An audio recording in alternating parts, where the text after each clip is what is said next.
1 hour pizza with its simple ingredients is easy like your mum used to make. We're parachuting to pizza territory. Making the right noises. The unsocials are going to destroy me later on in this video. Let's dive into making this yummy treat together. Flour, water, yeast and warm yellow liquids just come together perfectly, don't they? Preheat your oven to 250 Celsius or 480 Fahrenheit. Total time is about an hour. Here's your simple ingredients. One of them is a secret. Check the description for a full list of ingredients and quantities, and they'll be on the screen too. Now that our pizza dough has been expertly mixed in the food processor, it's time to transform these humble ingredients into a canvas of flavour. Get ready for a hands-on journey as we shape, top and bake our way to pizza perfection in record time. We have enough dough for 2 full-size pizzas, so let's cut it in half. Let's roughly form it into a circle and then use 2 pieces of well-oiled parchment paper. Carefully pull back the top layer of parchment paper to reveal the well-oiled pizza below. Carefully put your hand under the dough in the steel and then flip it over. This ensures that you won't mess up your pizza dough. It's tempting to go very heavy on the sauce here, but don't. Less is more.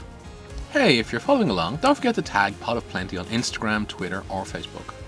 I love seeing your positive creations and reading your negative comments. See the description below me for handles. A little longer than a few minutes later. With hindsight, maybe I'd put a little bit more red sauce on this one. Don't forget to sprinkle a little bit of olive oil on there and your favourite weed from the garden. In this case I used arugula.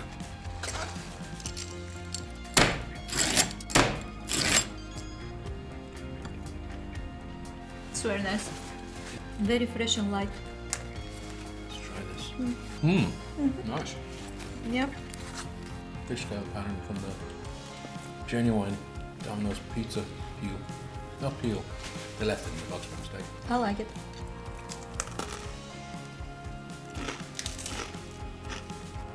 We're now on to the second pizza using our 1 hour homemade pizza dough. Be generous with your mozzarella. In this pizza we're using a mature mozzarella. And it looks absolutely fantastic. And it has brilliant cheese pull when you take away your slice. It's making the right noises. The base was cooked perfectly. It went into the oven on the bottom for 5 minutes and then we moved it up halfway through. I set my oven's temperature to about 280 Celsius.